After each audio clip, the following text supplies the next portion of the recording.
Assalamualaikum warahmatullahi wabarakatuh. Perkenalkan, saya Andini Marcelina Sari, absen 21, NIM 12620821205 dari kelas TPO 2A.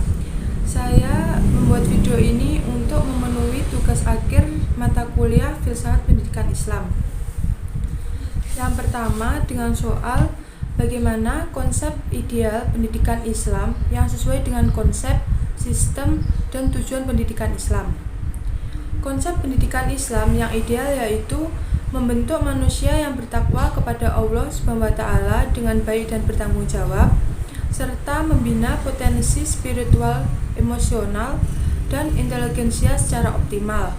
Lalu, sistem pendidikan Islam yaitu keseluruhan dari bagian-bagian yang saling bekerja sama atau unsur-unsur yang disusun secara teratur dan saling berkaitan.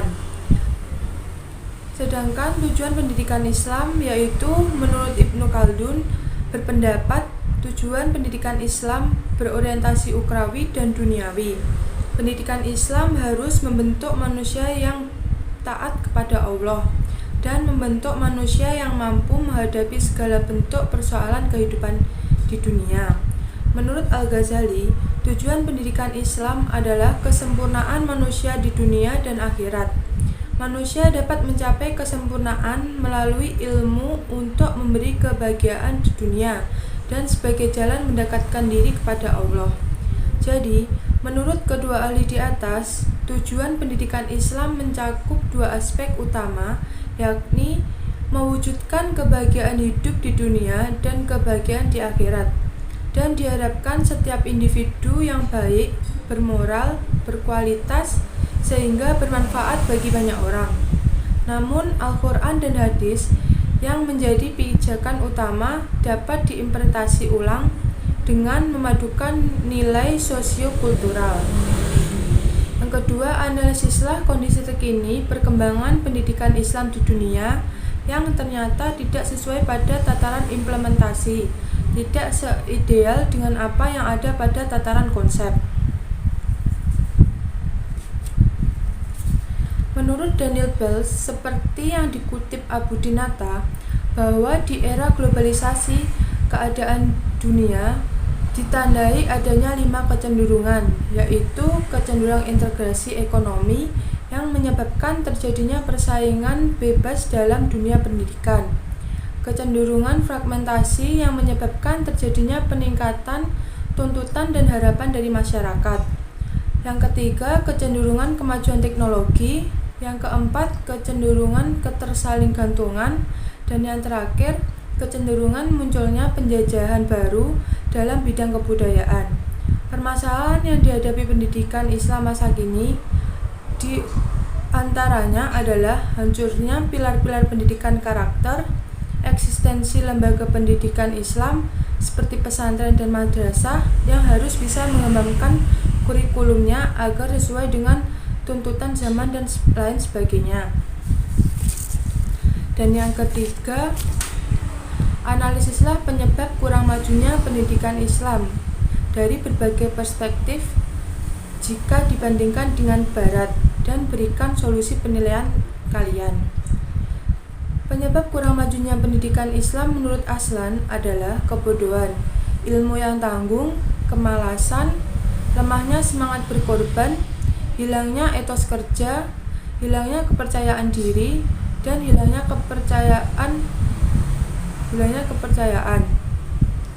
M.M. Syarif dalam bukunya Muslim Talk mengungkapkan penyebab kurang majunya pendidikan Islam, ilmu pengetahuan yang mana pada mulanya mereka memberi kesempatan untuk berkembang dan memperhatikan ilmu pengetahuan dengan memberikan penghargaan yang tinggi. Namun pada masa ini mereka lebih mementingkan pemerintahan. Begitu juga dengan para ahli lainnya yang terlibat dalam urusan-urusan pemerintahan.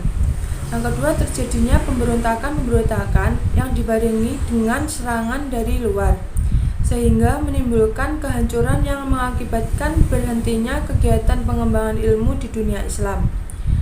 Di dalam pendidikan Islam, kemunduran ini itu oleh sebagian ahli karena berasal dari berkembangnya secara luas pola pemikiran tradisional. Adanya pola itu menyebabkan hilangan kebebasan berpikir atau tertutupnya pintu ijtihad.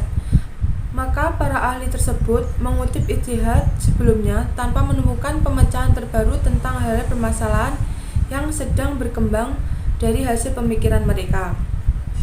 Sedikitnya kurikulum Islam atau pengajaran umumnya terbatas pada ilmu-ilmu keagamaan, dan juga penyebab kurang majunya pendidikan Islam pada dasarnya disebabkan dua faktor, yaitu faktor internal dan eksternal yang kemudian dimanfaatkan oleh pihak barat dan banyak mengorbankan umat Islam. Solusi yang saya berikan untuk masalah tentang penyebab kurang majunya pendidikan Islam yaitu, menurut saya, pemerintah memberi dukungan. Memang saat ini pemerintah sudah memberikan berbagai macam dukungan terbentuk material maupun imaterial terhadap pendidikan Islam. Tetapi dalam memajukan pendidikan Islam ke arah yang lebih baik tidak cukup sampai di sana. Lalu, mencetak guru yang profesional. Hal atau upaya kedua yang bisa dilakukan untuk memajukan pendidikan Islam di Indonesia adalah mencetak guru-guru profesional di bidangnya. Layaknya yang terjadi saat ini, tidak sedikit guru yang hanya berlomba-lomba meraih ASN tanpa memperhatikan kualitas pengajarnya seperti apa. Sebagai guru harus memiliki kemampuan dalam menyampaikan pengetahuan yang dimiliki kepada peserta didik. Guru dituntut untuk memiliki keterampilan atau skill yang mana keterampilan adalah bagian dari sebuah kemampuan yang dimiliki dan harus terus diasah hingga terampil. Dan yang terakhir, menambah durasi belajar yang berfokus pada iman. Hal terakhir yang harus dilakukan dalam upaya memajukan pendidikan agama Islam di masa depan adalah menambah durasi belajar yang berfokus pada iman. Baik, itu jawaban yang dapat saya sampaikan. Kurang lebihnya mohon maaf. Wassalamualaikum warahmatullahi wabarakatuh.